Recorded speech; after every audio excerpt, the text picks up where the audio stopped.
What is up, everybody? Once again, I welcome everyone to my YouTube channel, Praveen's Pathshala. So successful గా మనం chapter 1 ని complete చేసేసాం. ఈ రోజు నుంచి మనం చాప్టర్ 2 ని స్టార్ట్ చేయబోతున్నాం. చాప్టర్ 2 లో మనం data types, variables and operations ని ఇన్ డీటెయిల్ గా డిస్కస్ చేద్దాం. So let's get started with data types. Introduction to data types. So chapter 2 నుంచి మనం లాస్ట్ చాప్టర్ వరకు ఈ డేటా టైప్స్ అనే టాపిక్ ని మనం విపరీతంగా యూజ్ చేస్తూనే ఉంటాం. So data types is the one of the most important topic. So దీన్ని మనం మంచిగా అర్థం చేసుకోవాలి. సో ఫస్ట్ ఆఫ్ ఆల్ మనం ఇక్కడ డేటా టైప్ యొక్క డెఫినేషన్ ని ఇన్ డీటెయిల్ గా డిస్కస్ చేద్దాం. So data type. A data type in C language defines the type and size of data that a variables can store. So దీన్ని simple meaning ఏంటంటే బేసికల్ గా మనకి వేరియబుల్. సో బేసికల్ గా ఈ వేరియబుల్ లో మనం ఏదైతే టైప్ ని స్టోర్ చేస్తున్నామో దాన్ని డేటా టైప్ అని అంటాం. సో ఈ వేరియబుల్ అనేది మనకు ఒక కొత్త పదం కావచ్చు లేదా ఒక న్యూ వర్డ్ కావచ్చు. సో ఈ వేరియబుల్ అంటే బేసికల్ గా ఏం లేదు, అది ఒక కంటైనర్ లేదా ఒక బాక్స్. సో సింపుల్ గా చెప్పాలంటే మనం ఏదో ఒక container like bag. So bag కూడా వచ్చేసి మనకు ఒక కంటైనరే కదా. సో బ్యాగ్ లో మనం బుక్ స్టోర్ చేస్తాం లేదా మనం స్కేల్, పెన్సిల్, సో ఇవన్నీ డిఫరెంట్ టైప్ ఆఫ్ ఐటమ్స్ ని మనం స్టోర్ చేస్తాం. In the similar manner computer science లో మనకి ఈ బాక్స్ వచ్చేసి వేరియబుల్స్, అండ్ ఆ వేరియబుల్స్ లో నువ్వు ఏదైతే టైప్ ని స్టోర్ చేస్తున్నావో దాన్నే డేటా టైప్ అని అంటాం. సో బాక్స్ లో మనం ఏదైతే టైప్ ని స్టోర్ చేస్తున్నామో దాన్నే మనం డేటా టైప్ అని అంటాం. సో మనం ఆ బాక్స్ లో నెంబర్స్ ని స్టోర్ చేయొచ్చు, లేదా క్యారెక్టర్స్ ని స్టోర్ చేయొచ్చు, లేదా కాంప్లెక్స్ స్ట్రక్చర్స్ ని కూడా మనం స్టోర్ చేయొచ్చు. ఈ కాంప్లెక్స్ స్ట్రక్చర్స్ ని మనం ఫ్యూచర్ లో ఇన్ డీటెయిల్ గా డిస్కస్ చేద్దాం. సో బాక్స్ లో ఏదైతే మనం స్టోర్ చేస్తామో దాన్నే డేటా టైప్ అని అంటాం. అండ్ ఆ డేటా టైప్ లో బేసికల్ గా మనం నెంబర్ స్టోర్ చేయొచ్చు, క్యారెక్టర్ స్టోర్ చేయొచ్చు, లేదా కాంప్లెక్స్ స్ట్రక్చర్స్ ని మనం స్టోర్ చేయొచ్చు. సో ఇది basic definition of data type. So ఈ డేటా టైప్ ని బేసికల్ గా మనం 2 కేటగిరీస్ లో డివైడ్ చేసాం. సో ఫస్ట్ కేటగిరీ వచ్చేసి మనకి primary data types. So next వచ్చేసి మనకి derived data types. So first మనం ఈ ప్రైమరీ డేటా టైప్స్ ని ఇన్ డీటెయిల్ గా డిస్కస్ చేద్దాం. So primary data types. So primary data types definition ఏంటంటే fundamental data types built in to C for numeric and character data. So basically మనకి C language లో ఏదైతే fundamental data types build చేశారో వాటినే మనం primary data types అని అంటాం. So అవి వచ్చేసి మనకి integer values. So integer numbers. So 0, positive numbers and negative numbers. So వీటన్నిటిని కూడా మనం ఇంటీజర్స్ అని అంటాం. సో ఇంటీజర్ వచ్చేసి మనకి ఒక ఫండమెంటల్ డేటా టైప్ అనమాట. అంటే అది ఆల్రెడీ మనకి సి లాంగ్వేజ్ లో వస్తుంది అనమాట. సో సి లాంగ్వేజ్ లో ఏదైతే మనకి ప్రీ మేడ్ లేదా ప్రీ బిల్ట్ వస్తుందో వాటినే మనం ప్రైమరీ డేటా టైప్స్ అని అంటాం. So the data types which comes with C language is known as primary data type.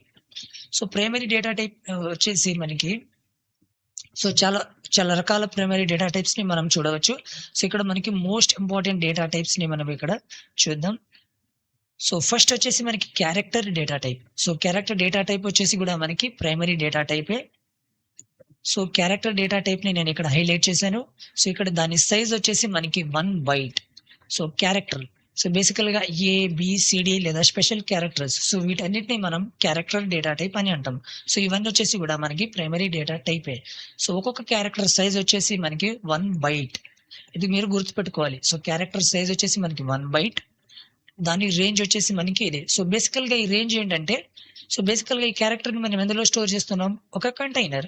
So ఒక container loan maximum value, so maximum size of character వచ్చేసి మనకి 127 and minimum size వచ్చేసి -128. So ఒక variable లో maximum size character ని మనం ఎంత ఉండాలి, 127. సో ఇది వచ్చేసి రేంజ్ యొక్క మీనింగ్ అనమాట. అండ్ ఎగ్జాంపుల్స్ వచ్చేసి మనకి క్యాపిటల్ A కావచ్చు, అది స్మాల్ Z, లేదా ఏదైనా స్పెషల్ క్యారెక్టర్స్ కూడా కావచ్చు. సో అవన్నీ వచ్చేసి కూడా మనకి క్యారెక్టర్ యొక్క ఎగ్జాంపుల్స్ అనమాట. సో ఇక్కడ మీరు గుర్తుపెట్టుకోవాల్సింది ఒకటి సైజ్ అండ్ ఇంకోటి వచ్చేసి మీరు ఈ format specifier. So format specifier ని గుర్తుపెట్టుకోండి. దీన్ని మనం ఫ్యూచర్ వీడియోస్ లో ఇన్ డీటెయిల్ గా డిస్కస్ చేద్దాం. సో నెక్స్ట్ వీడియోలో మనం ఈ ఫార్మాట్ స్పెసిఫైయర్ ని ఇన్ డీటెయిల్ గా డిస్కస్ చేద్దాం. సో మీరు గుర్తుపెట్టుకోవాల్సింది ఏంటి, సో ఒకటి సైజ్ అండ్ ఫార్మాట్ స్పెసిఫైయర్. అది వచ్చేసి మనకి character primary data type. So next primary data type వచ్చేసి మనకి ఇంటీజర్. సో ఇక్కడ మనం ఓన్లీ ఇంపార్టెంట్ వే మనం ఇక్కడ డిస్కస్ చేస్తున్నాం. సో ఈ అన్సైన్డ్ క్యారెక్టర్, షార్ట్ ఇంట్ లేదా షార్ట్, సో ఇవన్నీ కూడా వచ్చేసి మనకి ప్రైమరీ డేటా టైపే. సో ఇవన్నీ కూడా మనకి సి లాంగ్వేజెస్ తోనే వస్తుంది అనమాట. కాకపోతే ఇవి మనకి అంత ఇంపార్టెంట్ కాదు. సో దీన్ని మనం యూజ్ చేయం. ఓన్లీ ఈ క్యారెక్టర్, ఈ ఇంటీజర్ అండ్ ఈ ఫ్లోట్ ని మాత్రమే మనం మన ట్యుటోరియల్స్ లో యూజ్ చేస్తాం. అందుకే నేను వీటిని డెప్త్ గా ఎక్స్ప్లెయిన్ చేస్తున్నాను. సో ఇంటీజర్ వచ్చేసి మనకు ఆల్రెడీ తెలిసిందే. ఇంటీజర్ ని మనం ఇంట్ తో రిప్రజెంట్ చేస్తాం. అదేవిధంగా క్యారెక్టర్ ని మనం క్యార్ తో రిప్రజెంట్ చేస్తాం. సో ఇంటీజర్ బేసికల్ గా దాని సైజ్ వచ్చేసి 4 bytes. ఒక్కొక్క ఇంటీజర్ వచ్చేసి మనకి 4 bytes అనమాట. దాని మాక్సిమం వాల్యూ వచ్చేసి ఇది అండ్ మినిమం వాల్యూ వచ్చేసి ఇది. సో ఇంటీజర్ ఎగ్జాంపుల్స్ మనకి ఏదైనా ఒక ఇంటీజర్ వాల్యూ, అది 42 కావచ్చు, లేదా ఏదైనా నెగిటివ్ నెంబర్ కావచ్చు, లేదా అదొక 0 అయినా కావచ్చు. సో ఇవన్నీ వచ్చేసి మనకి ఇంటీజర్స్. ఇక్కడ మీరు గుర్తుపెట్టుకోవాల్సింది ఇంటీజర్ ఒక సైజ్, అదే విధంగా ఇంటీజర్ ఒక format specifier. So format specifier వచ్చేసి మనకి %d. సో దీన్ని గుర్తుపెట్టుకోండి. నెక్స్ట్ వీడియోలో మనం ఈ ఫార్మాట్ స్పెసిఫైయర్స్ ని ఇన్ డీటెయిల్ గా డిస్కస్ చేద్దాం. So next important primary data type వచ్చేసి మనకి ఫ్లోట్ డేటా టైప్. ఈ ఫ్లోట్ డేటా టైప్ కూడా వచ్చేసి మనకి ఇంపార్టెంట్. సో ఈ ఫ్లోట్ అంటే ఏం లేదు. సో ఫ్లోట్ వచ్చేసి మనకి డెసిమల్ వాల్యూస్. సో డెసిమల్స్ ని మనం ఫ్లోట్ అని అంటాం.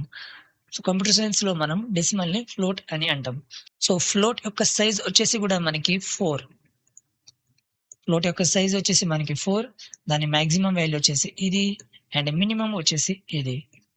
అండ్ మీరు ఫ్లోట్ యొక్క ఎగ్జాంపుల్స్ 3.14. బేసికల్ గా ఇది ఒక పై యొక్క వాల్యూ, బట్ మీరు ఏదైనా ఇవ్వచ్చు. 2.18 ఏదైనా ఒక డెసిమల్ వాల్యూస్ నే మనం ఫ్లోట్ అని అంటాం. అండ్ దాని ఫార్మాట్ స్పెసిఫైర్ వచ్చేసి మనకి %f. సో ఇవి వచ్చేసి మనకి ఇంపార్టెంట్ ప్రైమరీ డేటా టైప్. ఒకటి వచ్చేసి క్యారెక్టర్, దాన్ని చార్ తో మనం రిప్రజెంట్ చేస్తాం. దాని సైజ్ వచ్చేసి 1 byte అండ్ దాని ఫార్మాట్ స్పెసిఫైర్ వచ్చేసి %c. నెక్స్ట్ వచ్చేసి మనకి ఇంటీజర్ ని మనం ఇంట్ తో రిప్రజెంట్ చేస్తాం అండ్ దాని సైజ్ వచ్చేసి 4 bytes అండ్ దాని ఫార్మాట్ స్పెసిఫైర్ వచ్చేసి %d. ఇంకోటి వచ్చేసి ఫ్లోట్ వచ్చేసి మనకి డెసిమల్ వాల్యూస్, దాని సైజ్ వచ్చేసి 4 bytes అండ్ దాన్ని ఫార్మాట్ స్పెసిఫైర్ వచ్చేసి మనకి %f. సో ఇవి వచ్చేసి మనకి important primary data types. So next వచ్చేసి మనకి derived data types. So derived data types బేసికల్ గా మనం వీటిని ఫ్యూచర్ వీడియోస్ లో మనం డిస్కస్ చేద్దాం. ఎందుకంటే వీటి మీద మనకి సపరేట్ చాప్టర్స్ ఉన్నాయి.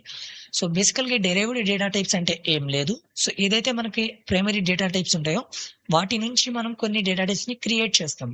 సో వాటిని మనం ఈ డెరైవ్డ్ డేటా టైప్స్ అని అంటాం. బేసికల్ గా ఇవి వచ్చేసి మనకి ప్రైమరీ డేటా టైప్స్ నుంచి డెరైవ్ అయింది, అందుకే వీటిని డెరైవ్డ్ డేటా టైప్స్ అని అంటాం. సో ఎగ్జాంపుల్స్ వచ్చేసి మనకి arrays, pointers, structure and union. So ఈ అరేస్, పాయింటర్స్, స్ట్రక్చర్స్. సో అరే సపరేట్ చాప్టర్ ఉంది మనకి, అదే విధంగా పాయింటర్ కూడా ఒకటి సపరేట్ చాప్టర్, స్ట్రక్చర్ కూడా వచ్చేసి మనకి సపరేట్ చాప్టర్. సో ఈ డేటా టైప్స్ మీద మనకి సపరేట్ చాప్టర్స్ ఉన్నాయి. సో వాటిని మనం ఫ్యూచర్ వీడియోస్ లో ఇన్ డీటెయిల్ గా డిస్కస్ చేద్దాం. సో ఇవి వచ్చేసి మనకి డెరైవ్డ్ డేటా టైప్స్ అన్నమాట. సో డెరైవ్డ్ డేటా టైప్స్ లో బేసికల్ గా మీరు గుర్తుపెట్టుకోవాల్సింది ఏం లేదు, ఎందుకంటే మనం ఫ్యూచర్ లో వీటిని ఇంకా డెప్త్ గా డిస్కస్ చేద్దాం. సో ఇవే మనకి బేసికల్ గా డేటా టైప్స్ లో మనకి 2 డేటా టైప్స్ ఉంటుంది. ఒకటి వచ్చేసి ప్రైమరీ డేటా టైప్స్ అండ్ ఇంకోటి వచ్చేసి డెరైవ్డ్ డేటా టైప్స్. సో వీటి మినహాయించి మనకి కొన్ని డేటా టైప్స్ ఉంటాయి. సో వాటిని మీరు ఈరోజు ఎక్స్ప్లోర్ చేయాలి. సో అవి వచ్చేసి ఈనమ్స్, దాని తర్వాత బూల్, దాని తర్వాత void. So bool and void ని మనం ఎట్లాగో వీటిని ఫ్యూచర్ వీడియోస్ లో డిస్కస్ చేస్తాం, బట్ మీరు వీటిని ఇప్పుడు ఎక్స్ప్లోర్ చేస్తే మంచిది అనమాట. So that's it for today. So next వీడియోలో మనం ఈ variables, format specifiers and practical గా వీటిని మనం ఎలా ఇంప్లిమెంట్ చేయాలో అన్ని ఇన్ డీటెయిల్ గా డిస్కస్ చేద్దాం. Thank you.